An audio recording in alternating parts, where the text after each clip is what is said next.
할렐루야. 이번 주 예배가 너무 시스템이 예, 어떻게 말이 안 나오네요. 그래서 다시 영상을 찍어서 어, 업로드 하려고 합니다. 우리 다 같이 다시 예배 드리는 심정으로 다시 영상을 대하여 주시고 예배를 명확한 목소리와 메시지로 드릴 수 있었으면 좋겠습니다. 우리 주가 오신 이후 갈라디아서 4장 4절에서 6절의 말씀인데요. 한번 같이 읽겠습니다. 갈라디아서 4장 4절에서 6절의 말씀 우리 한 목소리로 읽어보겠습니다. 때가 참에 하나님이 그 아들을 보내사 여자에게 나게 하시고 율법 아래 나게 하신 것은 율법 아래 있는 자들을 속량하시고 우리로 아들의 명분을 얻게 하려 하심이라. 너희가 아들임으로 하나님이 그 아들의 영을 우리 마음 가운데 보내사 아빠 아버지라 부르게 하셨느니라. 아멘. 예. 어 제가 지난 목회 부목사 사역을 할 때 성남에서 사역한 적이 있는데, 성남에는 규모가 꽤 큰 그 장례 문화원이 있습니다. 거기서 이제 자주 그 장례를 집례를 했었던 기억이 있는데요. 요즘에는 밤새워서 뭐 시끌벅적하게 장례를 치르는 일들은 뭐 거의 사라져 가고 있는데, 옛날만 하더라도 밤새워서 장례를 치르는 것이 하나의 미덕이었고 또 고인에 대한 예의였는데, 그런 문화는 좀 사라져 가고 있죠. 어 근데 이제 거기서 제가 사역할 때 종종 목격하던 모습이 있었는데요. 다시 옛날로 돌아간 것 같은 느낌이 들더라고요. 그러니까 정말 밤새도록 정말 어마어마하게 많은 사람들이 와서 그 조문하면서 거기서 술 먹고 뭐 고스톱 치고 하는 옛날 진짜 그 모습이 보여지더라고요. 그래서 야, 이렇게 하는 데도 있구나 하고 그랬는데, 어저께 갔다는데 오늘도 또 그런 거예요. 야, 저기 도대체 어떤 사람인가 이렇게 좀 이렇게 유심히 한번 봤더니 장례를 빌미로 거대한 도박판이 벌어지던 현장이었습니다. 그런 게 종종 있었어요. 그러니까 고인과 고인을 위로로 이제 장례식장을 빌리면서 그 옆에 사람들이 많이 온다는 핑계로 하나 더 빌리는 거죠. 그렇게 해서 사람들이 거기서 장례를 핑계로 이제 거기서 도박판을 벌이고 있는 것입니다.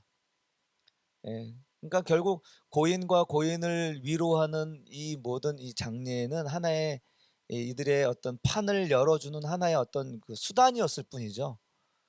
어, 또 한 가지 예를 또 드리면, 이제 옛날 8.15 광복절만 되면은 그 젊은이들이 이 광란의 질주가 벌어집니다. 또 오토바이가 이제 큰 물결을 잃으면서 경찰과 쫓기는 그런 아주 아슬아슬한 그런 장면들을 TV에서 목격한 바가 있습니다.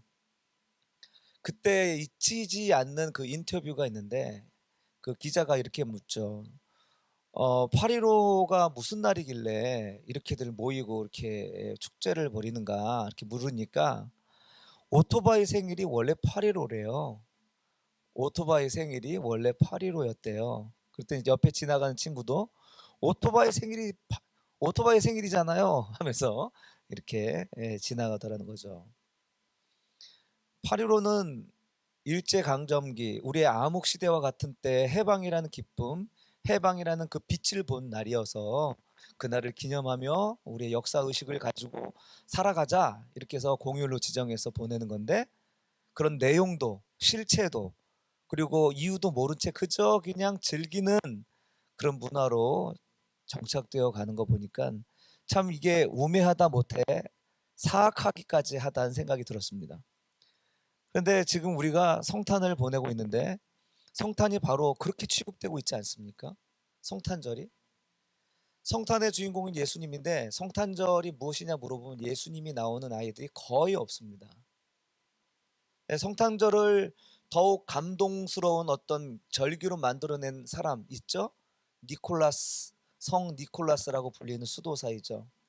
이게 산타클로스의 어떤 모티브가 된 인물이지만 이제 그의 선행도 빛바랜 유물이 되어 버렸죠. 코카콜라 회사에서 만들어낸 빨간 복장의 산타. 예? 이렇게 전락해 버린 거죠. 어른들의 말을 잘 듣는 아이를 만들기 위해서 이 소비를 강조하는 이 소비의 어떤 절기가 되어 버렸습니다. 도대체 성탄절이 무슨 날입니까? 도대체 성탄절이 무슨 날인지 알 수 없게 되어 버린 것이죠. 이게 오늘 정말 이렇게 탄식하며 가슴을 치며 오늘날을 탄식하며 있어야 되는 문제냐? 근데 오늘 제가 갈라디아서 말씀을 선택하여 읽은 것은 이게 오늘날의 문제만은 아니었다라는 것을 말씀드리는 거예요. 지금 갈라디아 교회에 보내는 이 편지가 갈라디아서인데요. 이 갈라디아서에는 갈라디아 교인을 향한 책망이 가득 차 있습니다. 갈라디아서는 제2의 로마서라고 이야기할 만큼 기독교의 복음 그리고 그 교리로 가득 차 있는 내용이에요. 작은 로마서라고 이야기할 만큼 자세하게 그런 게 기록되었습니다. 왜 이런 걸 기록해야 되느냐? 이 사람들이 복음으로 시작했다가 다시 율법으로 지나가는 거예요. 복음으로 시작해서 그 행위로 의지하면 안 되는데 다시 행위로 돌아가는 그 모습에 사도 바울이 정말 가슴 타는 마음으로 피를 쏟는 마음으로 그렇게 글을 기록해 나가는 거죠. 너희가 어떻게 은혜로 구원을 받았는데 어째서 행위로 돌아가느냐? 복음을 주신 그 자유, 그 복음으로 인하여 누리는 자유가 너희에게 얼마나 좋은데 그것을 다시 던져버리고 다시 무거운 율법의 그 짐을 짓고 살아가냐? 이 어리석은 갈라디아 사람들아, 밀어나 성도들아 라고 말하는 것이죠. 이 사람들이 잊은 게 무엇이냐? 이게 복음을 잊었다는 거예요. 복된 소식, 은혜의 복음을 잃어버린 거예요. 그래서 오늘 본문에서 이야기하는 것이 예수께서 왜 오셨냐? 복음이 되신 그분이 이 땅에 오신 이유가 무엇이냐? 그것을 설명하기 위해서 오늘 말씀하시는 거죠. 예수님이 이 땅에 오신 이유가 뭡니까? 그냥 하늘에서 그냥 용서를 베풀면 되잖아요. 어쩌면 그게 우리에게 더 큰 복음일 것 같아요. 왜 굳이 이 땅에 오셔가지고 사람이 되셔서 그렇게 죽으시고 부활하셔야 하는 과정들을 다 겪으셔야 했습니까? 그 의미들을 모르면은 예수님의 죽음이 헛돼 버리는 거예요. 그 복음이 복음으로 여겨지지 않는 것이죠. 오늘 4절과 6절의 말씀은요, 우리 주님이 이 땅에 오신 이유가 무엇인지를 좀 밝히면서 제발 다시는 행위로 자기 의의로 돌아가지 마라. 너희의 의의는 조금도 하나님께 보탬이 되지 않는다. 피를 토하는 심정으로 지금 외치는 말씀입니다. 사랑하는 성도 여러분, 우리가 우리의 믿는 바의 구주 되신 예수 그리스도께서 이 땅에 오신 이유를 우리가 알게 되면 우리는 무엇을 어떻게 왜 믿어야 하는가를 분명히 알고 깨닫게 될 줄로 믿습니다. 먼저 주님은요, 이 땅에 오신 이유, 때가 되었기 때문에 오셨다는 것입니다. 때가 되었기 때문에 오신 거예요. 주님의 때가 되셨기 때문에 오신 거예요. 그러니까 하나님은 다 그 계획 가운데에서 이러한 일들을 이루어 가시는 것이죠. 하나님은 이 인간의 역사를 창조하시고 창설하시고 여러 가지 시행착오 가운데 차선책으로 다시 오실 예수님을 이렇게 보내주신 게 아니라는 거예요. 첫 번째 아담이 실패하자 두 번째 아담을 차선책으로 보내주신 게 아니라는 말이에요. 우리 아담이 실수하고 죄를 저질렀네. 안 되겠군. 두 번째 아담을 보내줘야지. 이게 아니라는 거예요, 이게. 하나님은 그 경륜과 지혜 가운데에서 이미 다 모든 것을 다 계획하셨어요. 그리고 그 계획을 이 땅에서 아담을 통하여서 이루어 가시는 거죠. 그리고 예수 그리스도를 통하여서 완성해 가시는 이 이야기가 성경의 이야기입니다. 우리 로마서 5장 14절의 말씀입니다. 로마서 5장 14절의 말씀 한번 같이 볼까요?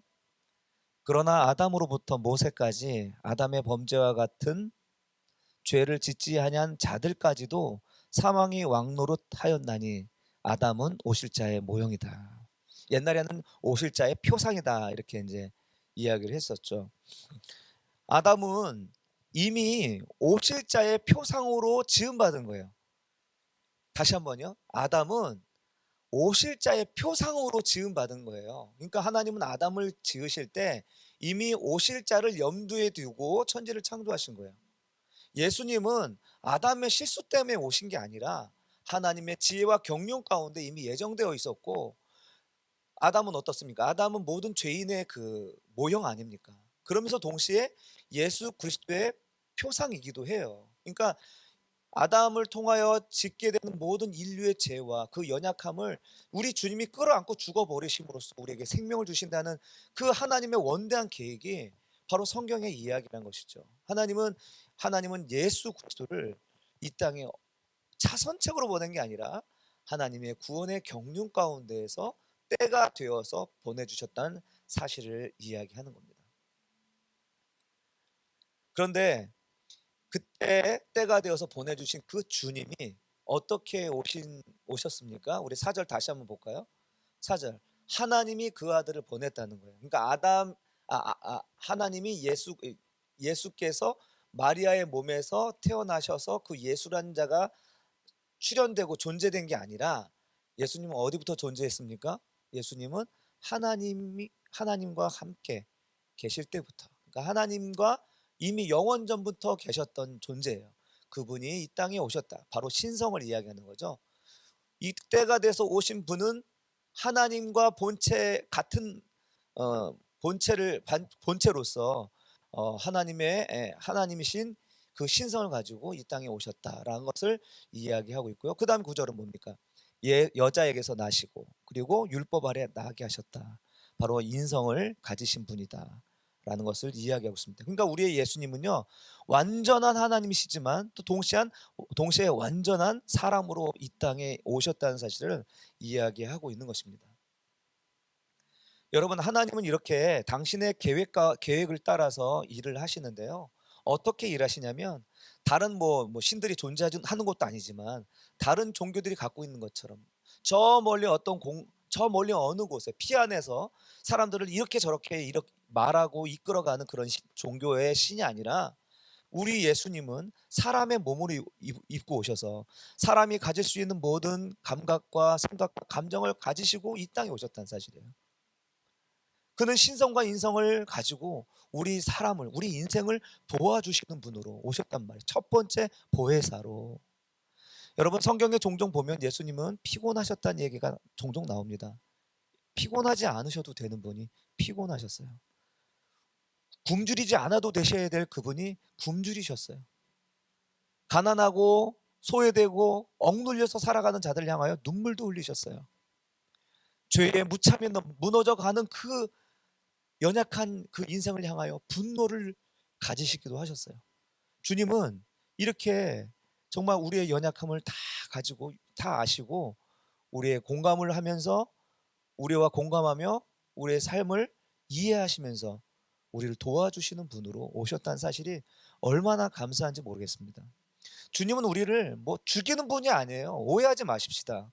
주님은 죽이는 분이 아닙니다. 주님은 우리의 죄를 끊어내게 하시는, 도와주시는 분이지, 우리의 죄 때문에 죽인다 그렇지 않아요. 혹시 우리가 아프고 힘들다 그러면 우리의 죄가 끊어지는 거, 그 아픔이지, 우리보다 더 아파하시면서 그 죽음을 끊어내시기 위해서 자기 생명을 던지신 분이 우리 그리스도 예수님이십니다. 이렇게 하나님은요, 당신의 계획을 가지고 주님의 때에 우리를 공감하시며, 또한 그러면서 전능하신 하나님으로서 우리에게 도와주시려고 하나님이 정하신 때에 우리에게 예수 그리스도를 보내주신 것입니다.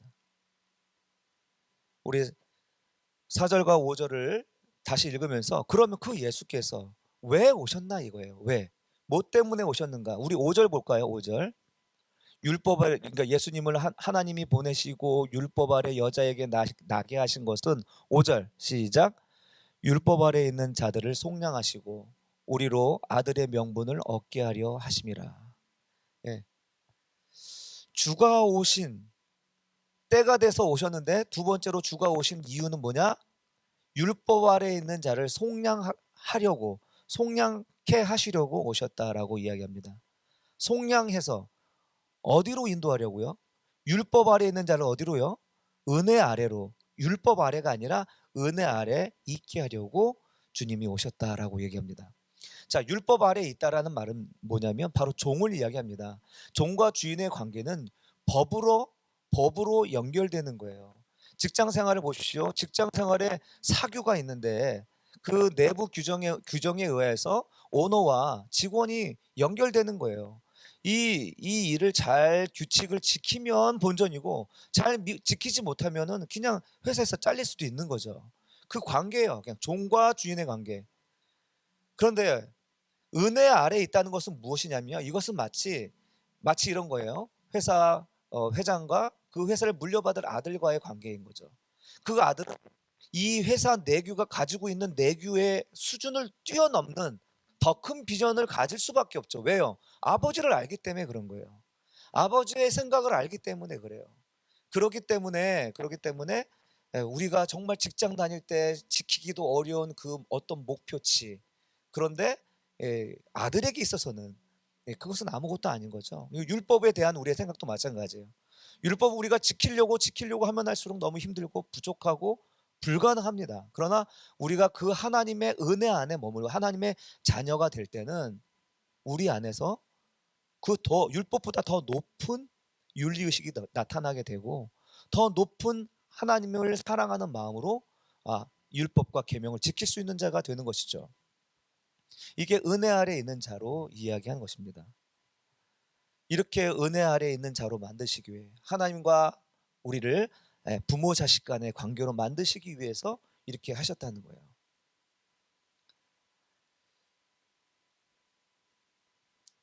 우리 주님께서 이 땅에 오신 이유가 뭡니까?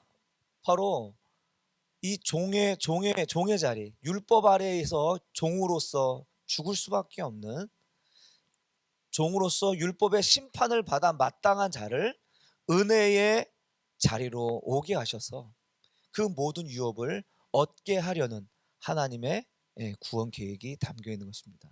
오늘 사도 바울이 본문에서 유대 로마법에 나타난 양자법을 염두에 두고 오늘 본문을 기록한 거예요.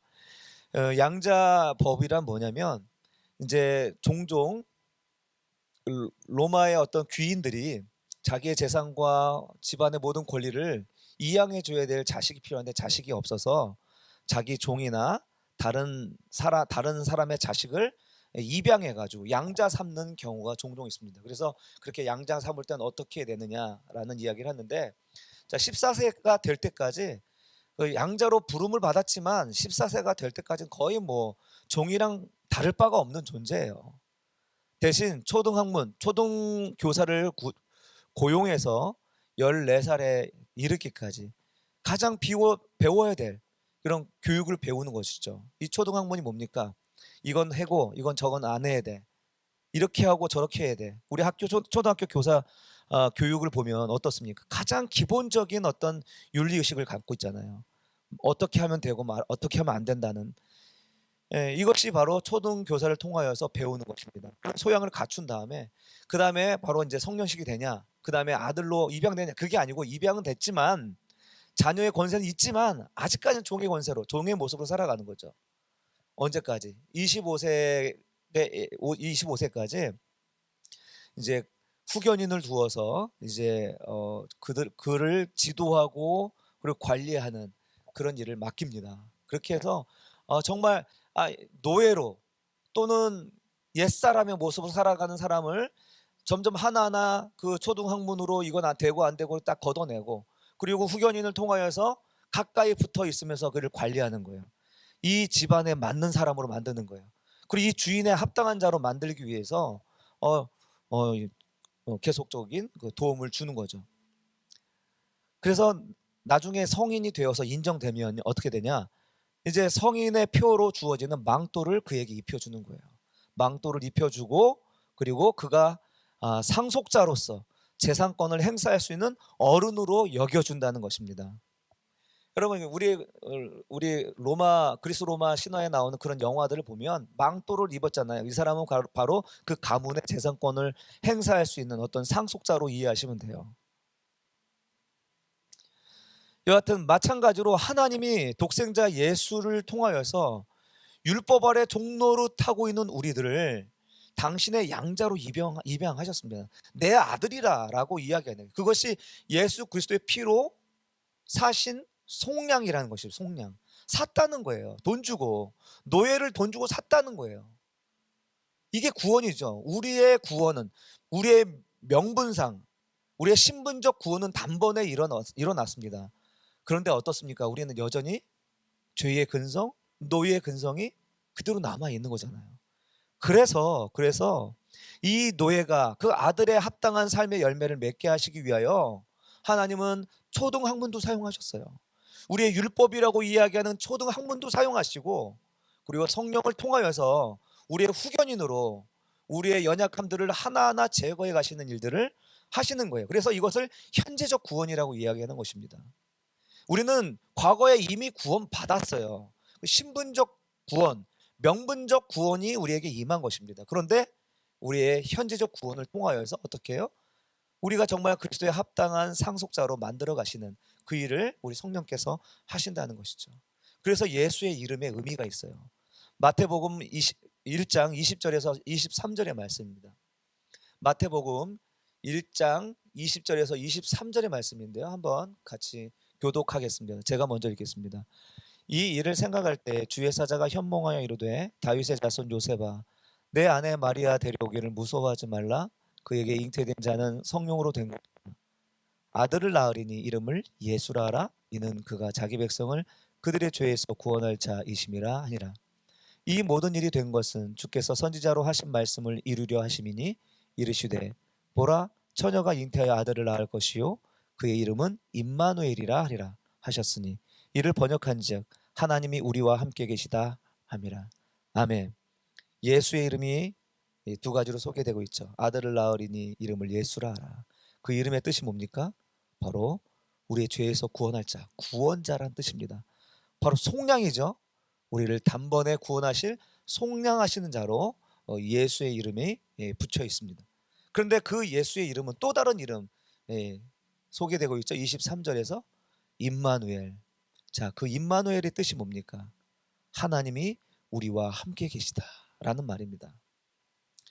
왜 하나님이 우리와 함께 계신다고요? 우리에게 망토를 입혀서 우리에게 상속자에 걸맞는 재산권을 행사할 수 있는 하나님 안에 이 풍성한 것을 모두 다 누리게 하기 위하여서 우리 주님께서 우리 임마누엘 하시고 그리고 우리의 지난날의 모든 껍데기를 다 풀어내시는 것입니다. 여러분 이거 얼마나 은혜입니까? 사실상 하나님의 아들, 하나님의 자녀 공적으로는 우리 예수 그리스도 외에는 아무도 없습니다. 이스라엘 백성은요 마찬가지입니다. 그리스도 안에서 양자로 입양을 된 거예요. 양자로 우선 장자로 입양된 것이죠.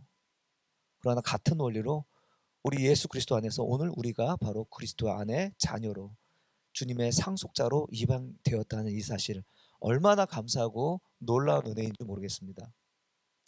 이렇게 예수 그리스도 안에서 우리가 속량받고 또 법적인 아들의 지위를 획득하여서 너는 내 아들이야 라고 하는 순간에 어떤 일이 일어나는가 하는 것입니다. 자, 우리 6절 한번 봅시다. 6절. 너희가 아들이므로 하나님이 그 아들의 영을 우리 마음 가운데 보내사 아빠 아버지라 부르게 하셨느니라. 여러분 우리가 아들이므로 이제 어떤 일이 벌어져요? 하나님이 그의 아들의 영 예수 그리스도의 영을 우리 마음에 보내셔서 어떻게 해요? 하나님을 향하여서 아빠 아버지라 부르게 하셨다는 거예요. 엄청 놀라운 일 아닙니까? 우리가 전능하신 하나님, 영이신 하나님, 결코 우리가 가늠하여 알 수 없는 그 하나님을 아빠라고 부를 수 있는 자리로 우리를 인도해 가신다는 거예요. 여러분 여기서 우리가 아빠라고 옛날에 아바라고 했는데요. 왜 굳이 아바라고 했는데 지금 다시 아빠라고 했는가? 예, 우리 친밀함을 강조하기 위해서라고 저는 생각을 합니다. 그러나 우리 어린아이들이 아빠하고 부르는 그 아빠의 개념으로 이것을 이해한다면 아빠, 아버지, 아바, 아버지의 개념을 절반도 이해 못하는 거예요. 이 아빠는 어린아이들이 그저 친밀해서 아빠 이게 아니고요. 정말 성숙하여서 결혼하고 삶을 살다 보니까 아버지가 그제서야 이해가 되는 거예요. 아, 아빠가 정말 이런 마음으로 우리를 키우셨구나. 예전에 어렸을 땐 몰랐는데 아빠의 마음이 진심으로 진심 이해가 될 때 이게 아바 아버지인 거예요. 그러니까 우리가 아빠 아버지 이거 친밀한 정도의 그것이 아니라 그것을 뛰어넘어 아버지 안에 있는 마음과 생각과 뜻을 이제 이해하게 되었을 때, 온전히 알게 되었을 때 터져 나오는 명칭이 아빠라는 거예요. 오늘 신약 성경에서는 아빠 아버지라는 명칭이 3번 사용됐는데 그 아빠의 사용이 잘 설명된 게 예수님의 사용인 거죠. 마가복음 14장 36절입니다. 한번 읽어볼게요. 이르시되 아빠 아버지여, 아빠 아버지여, 아버지께는 모든 것이 가능하오니 이 잔을 내게서 옮기시옵소서. 그러나 나의 원대로 마시옵고 아버지의 원대로 하옵소서 하시고. 여러분, 이렇게 때를 쓰며 기도할 것 같으면 40일을 작정하고 기도해야 되지 않겠습니까? 40일을 작정하고. 근데 그렇게 할 필요가 없는 거예요. 왜요? 예수님은 아버지를, 하나님을 아빠 아버지로 알고 있기 때문에 아버지의 마음과 생각과 계획을 전부 다 아시는 거예요. 하지만 육신으로 입고 와서 그 고통이 너무 크기 때문에 하나님, 당신은 모든 것이 가능하시잖아요. 근데 만약에 괜찮으시면, 가능하시면 이것을 옮기시옵소서. 하지만 바로 어때요? 하나님의 마음을 알고 그 뜻을 알기 때문에 바로 고백하는 거예요. 나의 원대로 마시옵고 아버지의 원대로 하옵소서. 우리 마태복음에서는 아버지의 원대로 되기를 원하나이다 라고 얘기하는 거예요. 이게 아빠 아버지인 거죠. 근데 하나님께서 우리가 예수를 믿을 때 우리에게 아빠 아버지라고 부를 수 있도록 그렇게 해주셨다는 거예요. 그게 뭡니까? 우리가 하나님의 마음을 알 수 있는 자로 만들어 가시겠다는 거예요. 우리가 예수 그리스도를 믿어서 영접하면요, 바로 이러한 일들이 일어나는 거예요. 하나님의 마음이 의식이 되는 거예요. 하나님의 생각이 의식이 되는 거예요. 하나님의 뜻이 무엇인가를 생각하게 되는 거예요. 이게 아빠 아버지로 부르짖는 성도들의 모습입니다. 그게 어떻게 가능합니까? 오늘 본문과 로마서 8장 15절에 나와 있는 이 아빠 아버지의 공통점은, 아빠 아버지를 부를 수 있는 공통적인 이유는 뭐냐면 성령 하나님, 아들의 영, 양자의 영, 그 영을 받았기 때문에 가능하다라고 얘기하는 거예요. 그러니까 우리는 성령 충만하지 않으면 하나님의 마음을 결코 알 수 없습니다.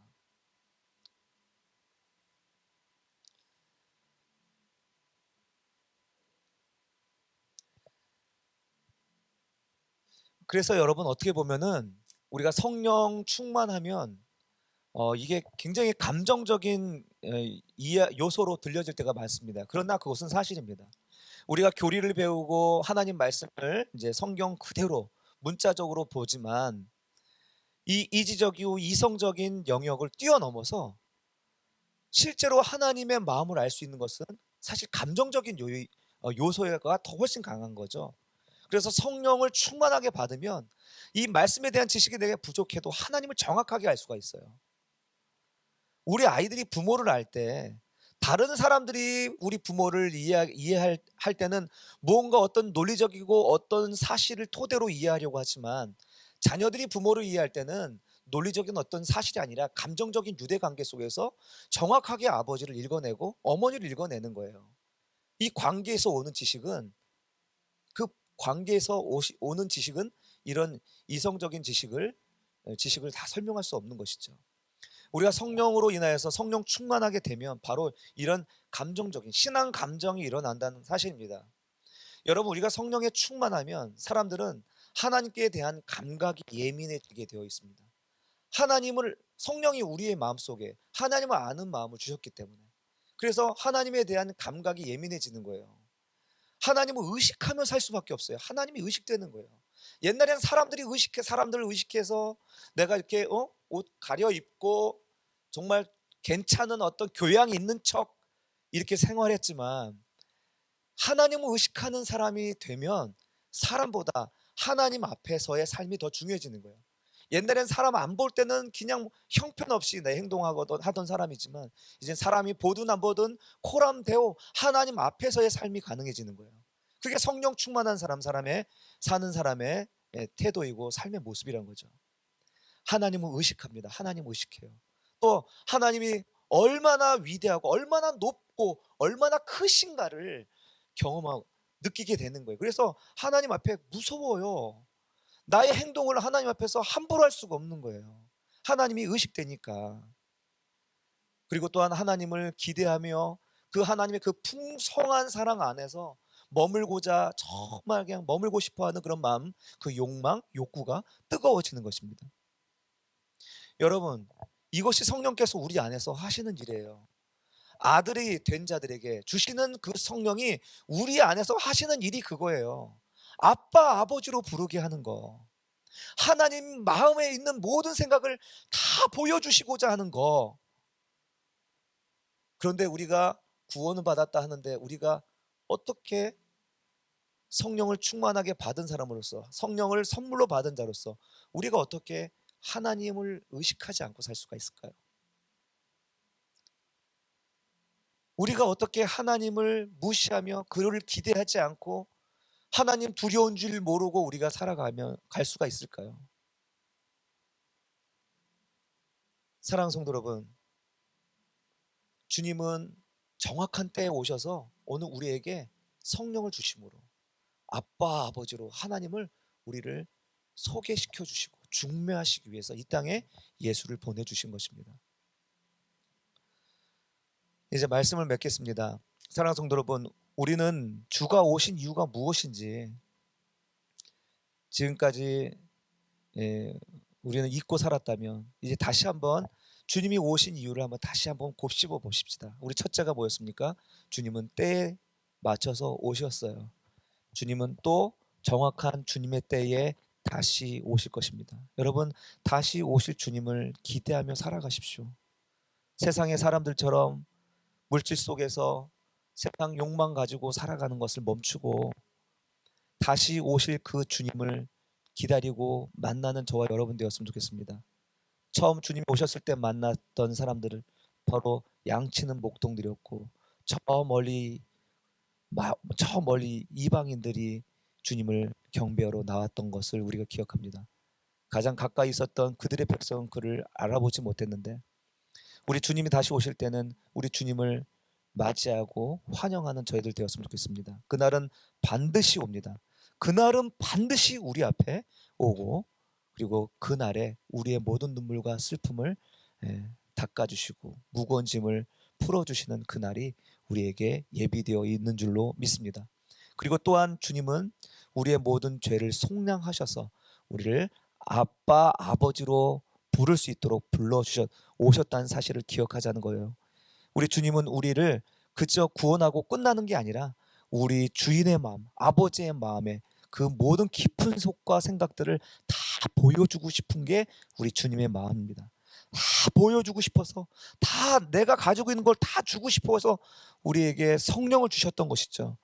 성령의 그 마음은 하나님의 그 비밀한 것도 다 통달하신 그 하나님의 마음을 아시는 분이 오늘 우리에게 하나님의 성부의 마음에 그 비밀스러운 그 마음을 다 보여주고 싶어 하시는 것, 이것이 아버지의 마음인 것이죠. 사랑하는 성도 여러분, 전 여러분의 구원을 의심하지 않습니다. 여러분이 예수를 주로 고백한다는 이 자체가 성령 받았다는 그 증거이죠. 그 증거입니다. 그렇다면 그 성령 받은 여러분들은 성령께서 보여주시고자 하시는 하나님의 마음을 살펴볼 수 있기를 간절히 소원합니다. 하나님의 마음을 알고, 그분이 우리를 향한 사랑을 알고, 그분이 크심을 알고, 그분의 그 존귀함을 우리가 알아서 부디 매일매일 삶 속에서 아빠 아버지 되시는 그 하나님의 사랑 안에 항상 감사와 기쁨과 평안을 누리시기를 주님의 이름으로 축복합니다. 우리 주일학교 아이들 영상을 준비했고요. 그 영상을 통하여서 또 우리 아이들을 격려하고 축복해 주셨으면 좋겠습니다. 한마디 덧붙여 드리면 성탄절은 아이들의 놀이터가 아닙니다. 아이들이 예수님의 오심을 축하하고 기뻐하는 발표회장이 아닙니다. 사실은 정말 성탄은요, 누가 축하하는 거냐면 그 하나님을 아는 사람, 복음을 깨달은 자가 진정 부를 수 있는 절기입니다. 우리 내년에는 우리 집사님들, 우리 정말 구원의 감격에 겨워서 아이들 앞에 우리가 복음을 노래하고 축제를 여는 그런 성탄이 되었으면 좋겠습니다. 우리 아이들의 발표를 보도록 하겠습니다.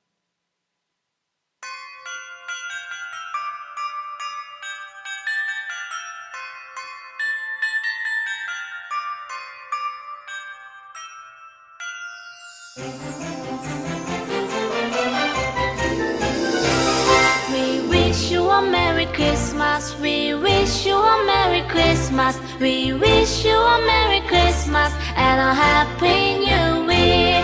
We wish you a Merry Christmas. We wish you a Merry Christmas. We wish you a Merry Christmas and a Happy New Year. Good tidings we 예수 그리스도의 나심은 이러하니라. 그의 어머니 마리아가 요셉과 약혼하고 동거하기 전에 성경으로 잉태된 것이 나타났더니 그의 남편 요셉은 의로운 사람이라 그를 드러내지 아니하고 가만히 끊고자 하여 이 일을 생각할 때 주의 사자가 현몽하여 이르되 다윗의 자손 요셉아 내 아내 마리아 데려오기를 무서워하지 말라.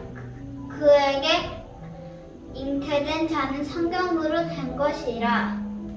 아들을 낳으리니 이름을 예수라 하라. 이는 그가 자기 백성을 그들의 죄에서 구원할 자이심이니라 하니라. 이 모든 일이 된 것은 주께서 선지자로 하신 말씀을 이루려 하심이니 이르시되 보라 처녀가 잉태하여 아들을 낳을 것이요 그의 이름은 임마누엘이라 하셨으니 이를 번역한즉 하나님이 우리와 함께 하시니라 하니라. 요셉이 잠에서 깨어 일어나 주의 사자의 분부대로 행하여 그의 아내를 데려왔으나 아들을 낳기까지 동침하지 아니하더니 낳음에 이름을 예수라 하니라.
Good tidings we bring to you and your king.